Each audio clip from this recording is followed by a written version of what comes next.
Practice show. I am so excited tonight. I'm going to be joined by Caitlin from Socially Minded Therapy, who's going to be talking to us about being a neurodiversity-affirming clinician and private practice owner, and also what it is like to build a private practice in a more non-traditional way. And so, as you know, I love to highlight different types of private show everyone that there are a lot of ways to be in private practice and to have a private practice, and every single practice looks different. So and yours will too. So welcome, Caitlin. How's it going? Hi, thank you I, for having me. I am so excited to do this with you. I know this has been a long time coming, and so thank you so much for coming on and sharing your story. I know, I'm so excited. I actually I can't see Oh, you you. can't see? Can other people see me? Let's see. People who are watching or listening, can you see me? Let me know in the comments if you can hear and And see I'm me. like, did I do this wrong? Well, I can see you. So, Okay, so great. I mean that's good. But That's cute. people who are watching, can you see me too? Yes, they said. Okay, great. Okay, great. Well, who knows? I Sorry don't know, about but all good. So, what that. Okay. I would love to start with is, can you please share your name, your location, and also the name of your private practice? Sure, thank you. My name is Caitlin Zeien. The name of my private practice is Socially Minded Therapy, and I am located in the beautiful Chicago, Illinois. I love Chicago. I love Chicago. I love Chicago Thank you. so much. I think that you know the story about how I almost moved there Yeah, once. yes, we And were we were chatting about that. Yeah. yes. And every now and then I sort of think about what if I had moved to Chicago. But anyway, I love Boston. I'm very happy here. But next time I go to Chicago, I'm going to come find you and we're going to hang out. Please, please, please do. Well, and I love Boston because that's where I was born. So, but Chicago's really home. It's where my family's from, and where I've been since I was a little kid. So, yeah. I love it. Well, what I would love to do to kind of start is just so that people can get to know you a little bit better. Can you share kind of how you got started in the profession, and then when did you start thinking about private practice? Okay, so I've been giving this some thought, and I've been a clinician for 17 years, so my story is kind of long. I started at a private practice.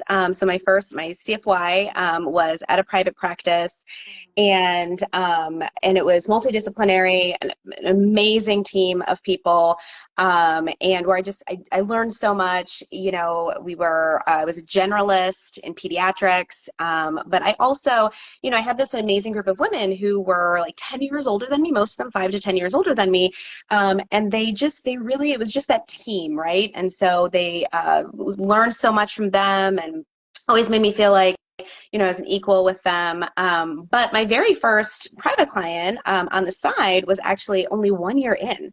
And so I had a, kind of private client on the side, but I never considered it like my own private practice. My accountant did, but I didn't. I was like, no, no, no, I understand. So I was at this private practice for 11 years, and I was working very much full time, but kind of growing private clients on the side. It was saving for my wedding, right? So that was very helpful. But as a generalist, I there was just a high expectation of expertise, and I was really getting into this idea of social cognition and the social pragmatic language kids, and I really wanted to specialize. And in this setting, I wasn't able to. But I was at this practice for 11 years. In the meantime, I became head of the speech department. So I had my own team, another just wonderful group of women. We're always learning from each other, and I was there for about a decade, and I got this offer from a specialty clinic, kind of out of left field, out in California. And I'm very much the kind of person where I believe in like kind of winks and nods from the universe. But I'm also, change is very hard. So, and the timing of it was kind of crazy. My husband and I were just about to renovate our house, and I got this offer, and I was like, this is crazy, right? We can't do this. And he was like, this is your dream job. Like, we can't not do this. And I was like, okay. But I went home and I immediately called up, my Lady Lodge, which is my closest group of friends. And at the time, most of us were still in Chicago, and they immediately were like, "Okay, we need an emergency lodge meeting. Come on over. Who's got the wine?" And I kind of told them the whole thing, and they said, you know your answer, but do you need to hear it from us? And I was like, "What do you think?" And they're like, "Well, you're going. You have to go." And I was like, I have to go. So we did. My husband and dog and we picked up. We moved to California, and I was going to the specialty clinic, and they were just at the peak of their game as well, and it was kind of intimidating. But again, I was welcomed with such open arms, and just really, again, had this, experience of being part of a team where we're all learning together.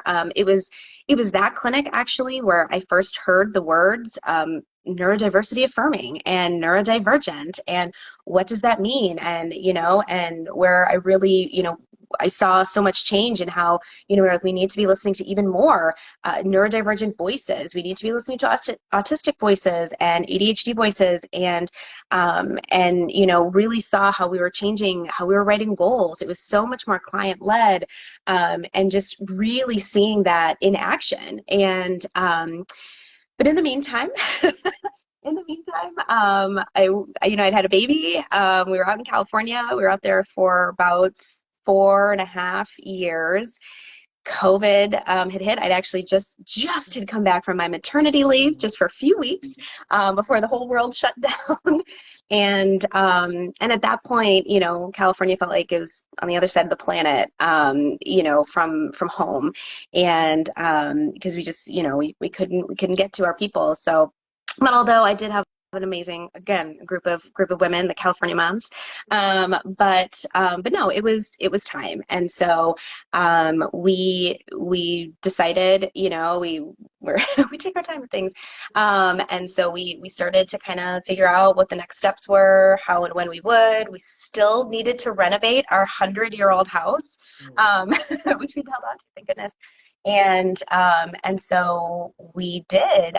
We made the move back, and I remember when I told my boss in California, it was very sad. I really love that team. But I remember her saying, we had kind of this quiet moment. We were in the office, the two of us, and her saying, when you move back, you don't need to work for anyone else. You can do this. And it meant so much to me. So we moved back.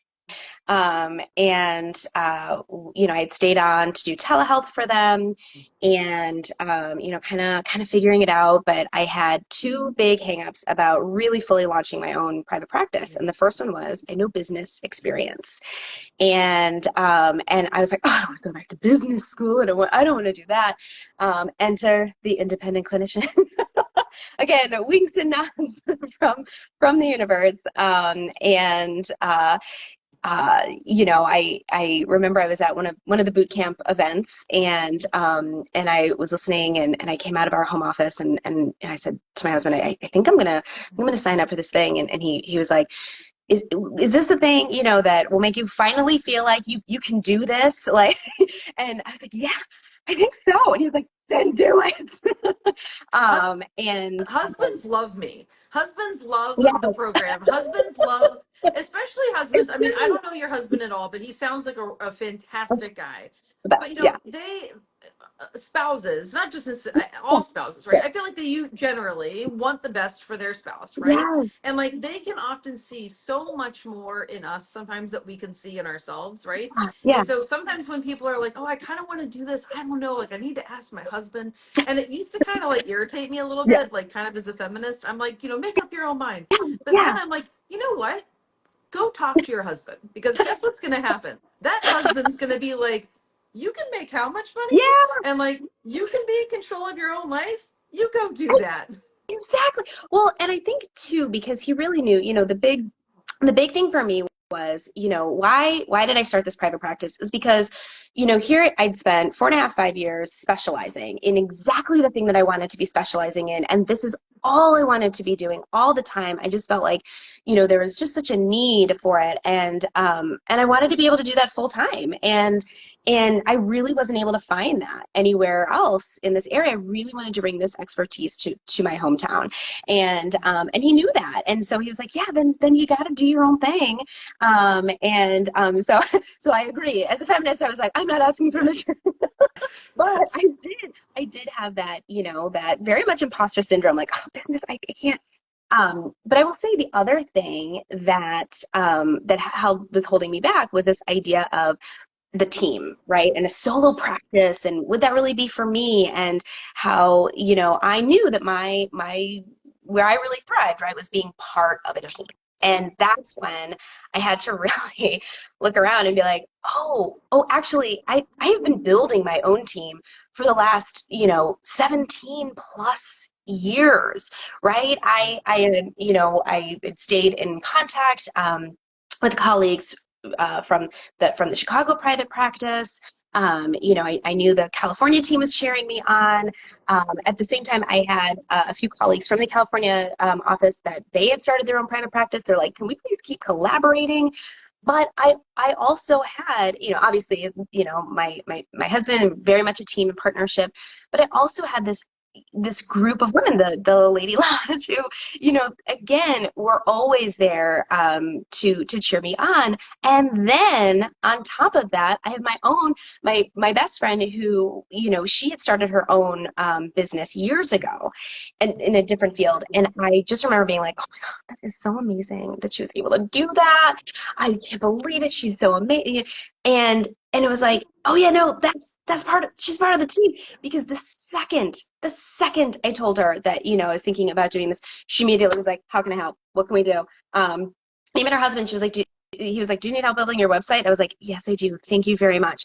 But continuing, just supporting each other and being able to, be in partnership with all of these people, including, and I think that's what I love so much about my practice, is the partnership that I'm able to build with my clients and their families as well. So yes, I'm a solo practitioner for now, but very much having built this team all along. And it just took some nudges for me to for me to see that. But you did it, right? And like I feel like your story is very similar to a lot of people's stories where like they take little pieces of things from like their journey and then they build something that they love. And I also love what you said about bringing something back to your hometown. Yeah. Right? I think that resonates with a lot of people, right? Whether it's that maybe they went to grad school someplace else or they got a job somewhere else and they learned about like a new approach that like was not popular yet in Chicago, right? Like I think that's awesome when people are like, listen, I love my community and I want to make it better and I want to bring these skills that don't really exist now to this area because these people are so deserving of whatever this is and I can be the one to bring it here. Yeah. And it's been so great because, since we've been back, really being able to connect with more people in the community who are doing this work. And a lot of them are doing it with kids who are much younger than the population that I'm mainly seeing now. They're just doing different aspects. And so that feels really great, like building that kind of community. That that we are fully serving our community, which has been really great. So I launched my business last summer, and I went down to 1 day a week doing telehealth for the California company. And again, and I think this is true for a lot of people in the group as well, is that, we're a household. We just renovated this house. I keep talking about it, but it's true. And like, childcare and everything else, like we need two incomes, so it wasn't, it was very scary leap, but it has, just getting to see this practice build and grow. And, I had some major level up moments in this last week, where I hit my goal number for the summer, and I actually, as of today, I have a waiting list, which is crazy. But I also signed the lease for my first office space. And,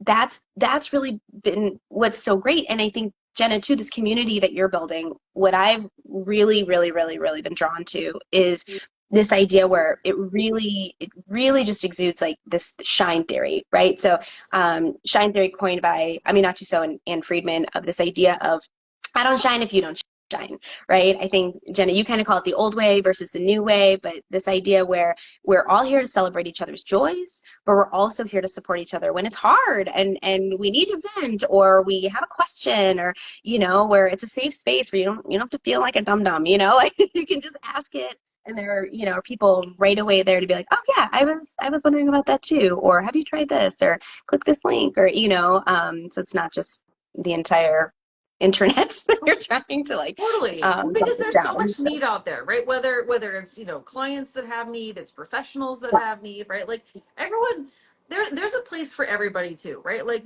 I mean, one of the things that I love that, goes along with the old way, new way is just this idea of collaboration and Yes. realizing that there are an abundance mindset, right? Like the old way was to really like, have this practice and keep all the people Yeah. and like, listen, having a waiting list is a goal, right? And I'm thrilled that they have a wait list, right? That's a victory right there, right?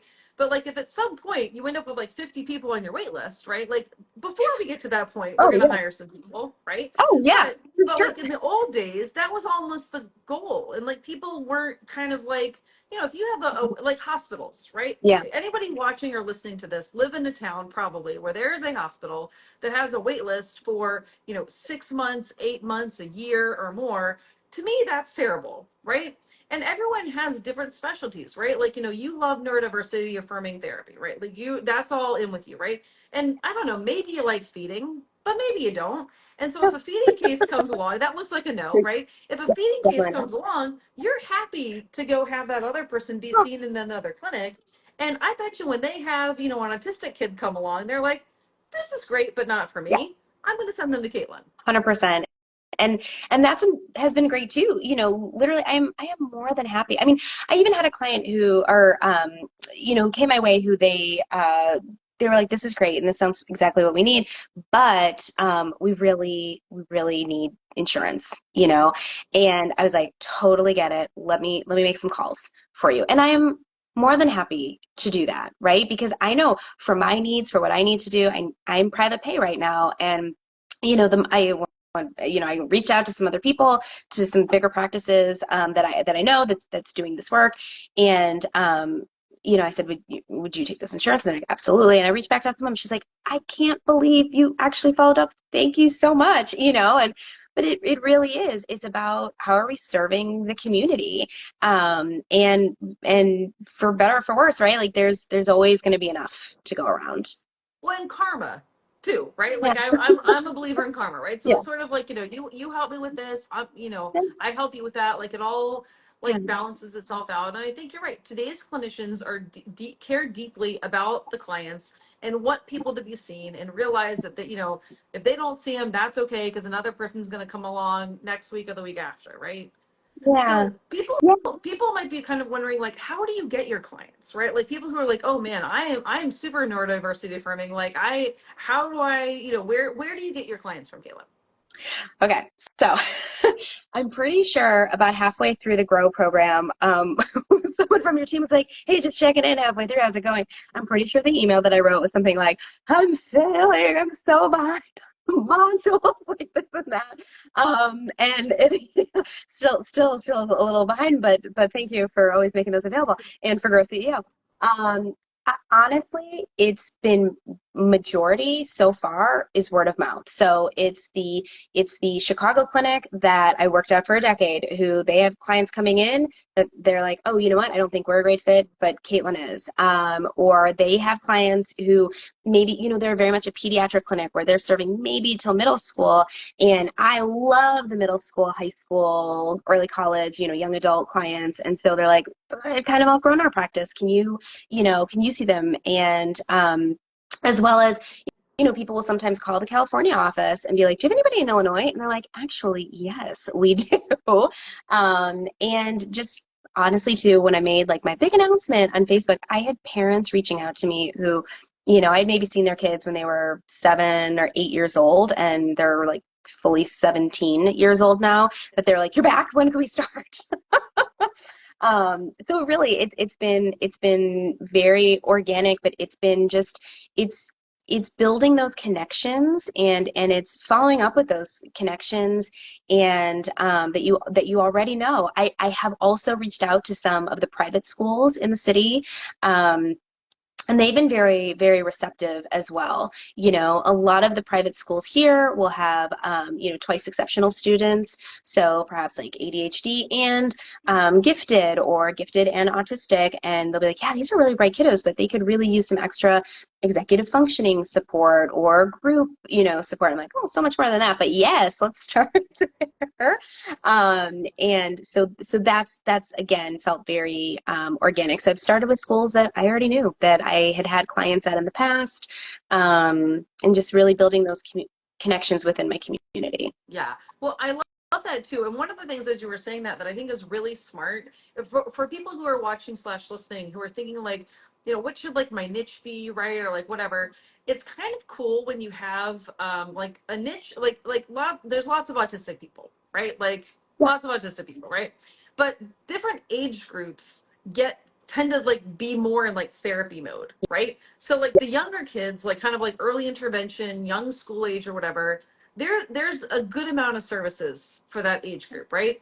But to be like an adjacent age group, right? So because those kids are going to age, Yeah. right? They're going to get bigger, right? Yeah. And they're still going to have they're still going to have needs, right? And so by positioning yourself as the one that doesn't necessarily do the little, you keep them while they're young, but when they're older, then they come to me.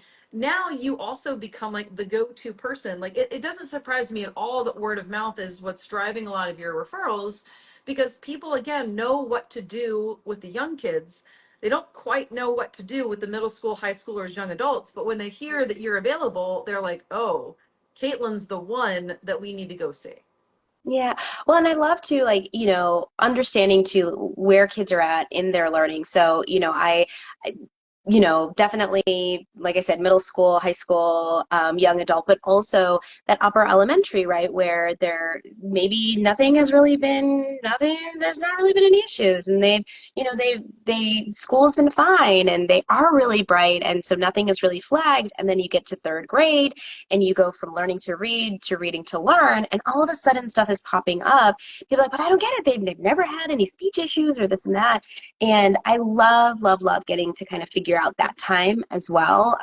But you're right. I did early intervention for a decade, and I'm like, boy, I am so happy to refer you on to some really great, outstanding therapists. Yes, totally. Yeah. Another for again for people watching slash listening, another great example of that is the early intervention age, and then right after that, right? Like if you live in a state that has like a robust EI program, right? They come through EI and they get services like that way. And again, that's a whole nother thing we could talk about, is like some of those kids aren't getting the services they need because of low staffing and whatever else. But that's an entirely different conversation. But once kids get to, 3 or 5, whatever it is in your state, what do? Right? Like they probably, many of them still need support. They may or may not be able to get it through the school, but that's another gap, Yeah. right? And so like as a business owner, one of the things that I love to help people kind of realize are what are the Yeah. gaps in your area. And if you can come in and fill a particular gap with something you love, like that is a home run. And that's what's going to make your business stand out. Because as much as I talk about, I even talked about this earlier about, collaboration over competition, it's not really competition, but you have to differentiate yourself Yeah. from other practices, right? And if Right. you can differentiate yourself from other practices, that's why someone's going to decide to go see you versus go see somebody else. Absolutely. And, I feel so lucky that I was a generalist for so long, because I really did get that time I saw it all. You mentioned feeding, and I was like, oh yeah, been there, done that. No, thank you. Um, but I know some fabulous feeding clinicians, right? I do. And you know, I really got to explore like what is that area that that I love. And you know, I feel so fortunate that I was able to find that, but also knowing that, you know, for a lot of other people, having a more generalist practice, it is so important, right? Because parents really they don't know by the time parents are calling me, they have a pretty clear idea, you know, of where their kiddos need support. And I think that a general practice is really great for that when parents are like, I have no idea, but I know they need something, you know. So so there's really room for all of us. Totally, totally. So what would you say? So you're, you know, you're fairly new in your private practice journey, but doing awesome, by the way. What would you say are your goals like for the next year? Ah, okay, so so the California practice, we did a lot of small groups, and Mhm. that I was running groups in Chicago before, but that was really the bulk of what I did in California, and just being able to grow those groups at my own practice now here, because I really see, you know, the benefit, and the groupings were, you know, very specific. I also know like the process now of how best to group kids, and it is a very specific process. And I'd love to be able to do that. Obviously, you know, I'm just moving into this space. You know, I mentioned waiting list. It still feels surreal. But I mean, as soon as I have a certain amount, I would love to be able to hire. But one of the other things that I would really love to do is I have the number in my head of how many clients I need to have. And then as soon as I get that one more, I'd really love to start a scholarship program. Since I am private pay, I know that for that, I'm just not accessible to everyone. And so I would love to be able to start a scholarship program. I love that. I love that. And that's something that either, so for anyone listening to this, I've got two thoughts on things that you just said.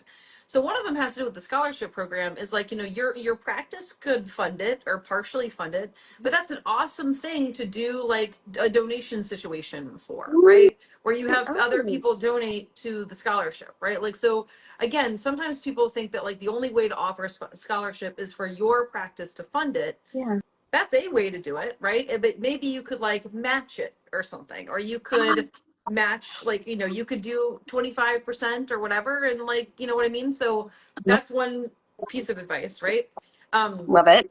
Oh gosh. Oh, the second thing, and I feel so bad. As you were talking, I was racking my brain trying to think of her last name.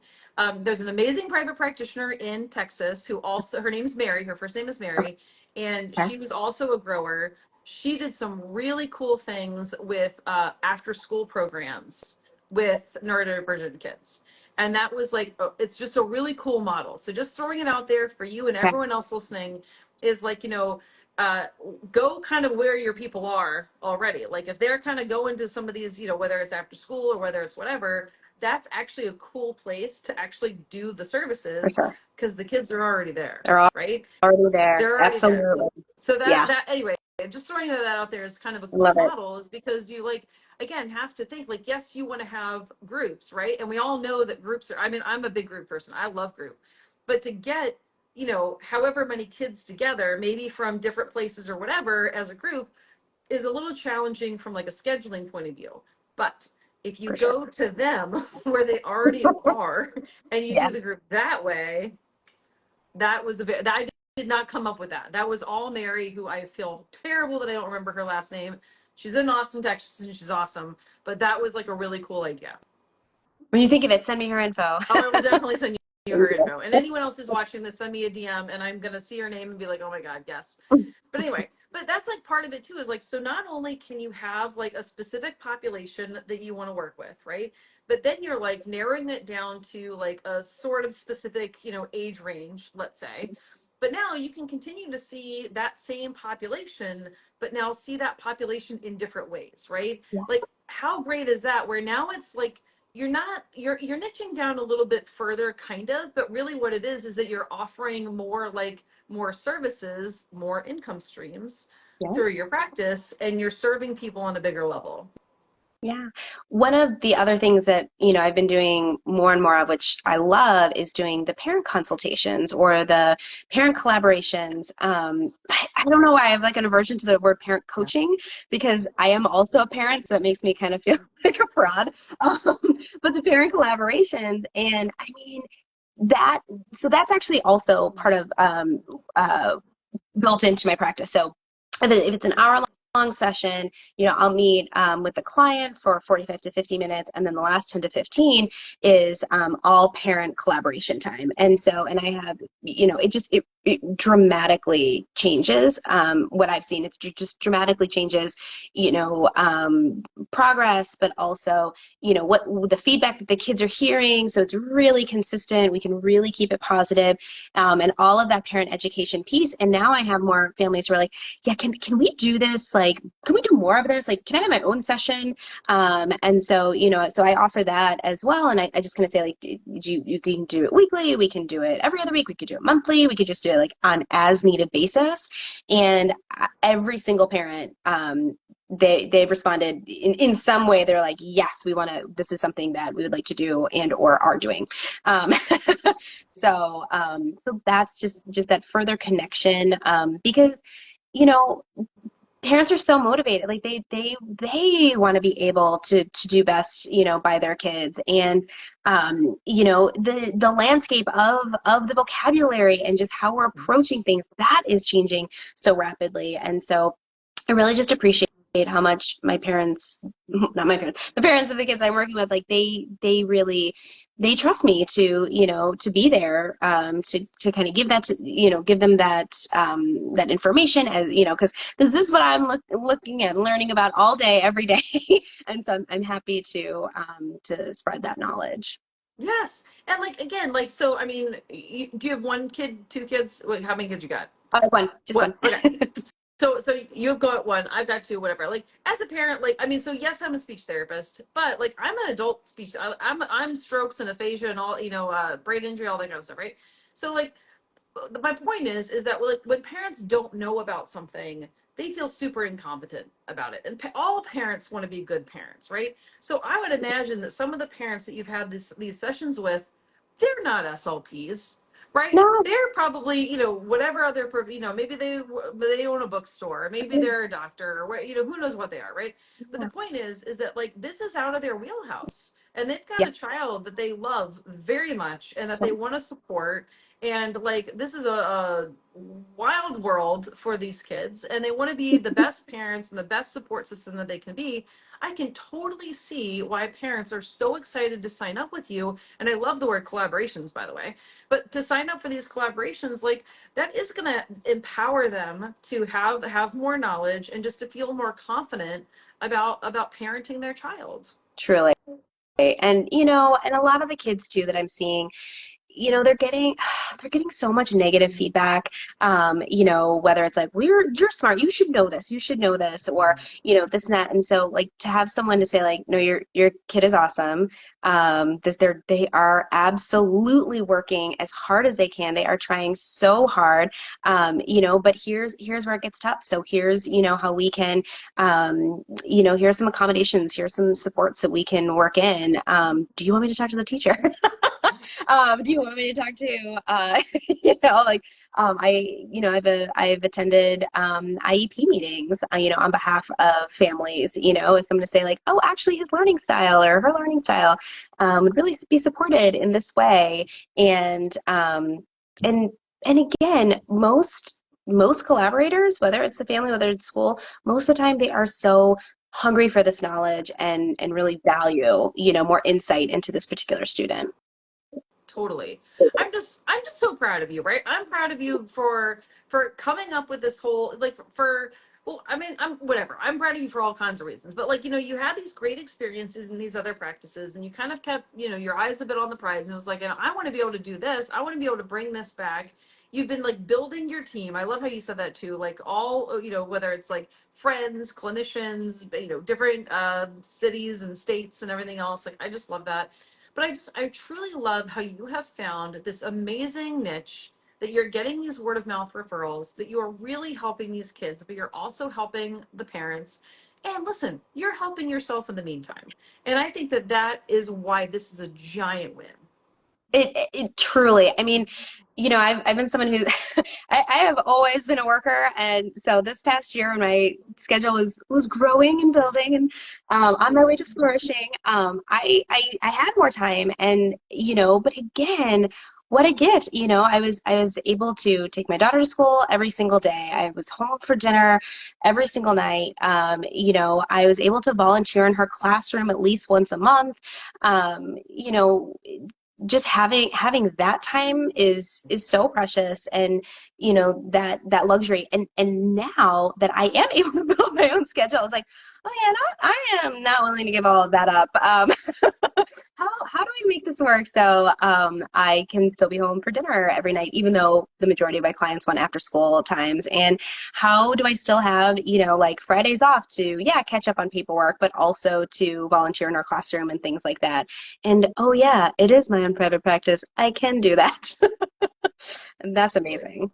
Yeah, it's all about the boundaries, right? And like, just like, I mean, one of the cool things too about the particular population that you really like working with is like it's kind of popular right now. Yeah. And there are a lot of SLPs who really want to do that work, right? And so to be able to, like, you will be able to, looking forward to the next year, once that wait list starts growing and you really start to think about hiring, like, realize that there are other, like, maybe say school-based SLPs who don't have kids, or like are more than happy to do like a couple after school hours, whatever. They're going to be so pumped to work with you because you're going to have the hours that they want, and they're going to have you're going to have the population that they want. That is also a huge win-win, right? To be able to just have some, other therapists, work for you part-time or whatever, see some clients, like, again, like, the wins just literally keep continue. And then you'll be able to be home with your family still for dinner, you know less stress. Like, again, this is why I am so obsessed with private practice. And I think that it's like literally the best thing in the world for therapists who really want to take control of their lives back. Yeah.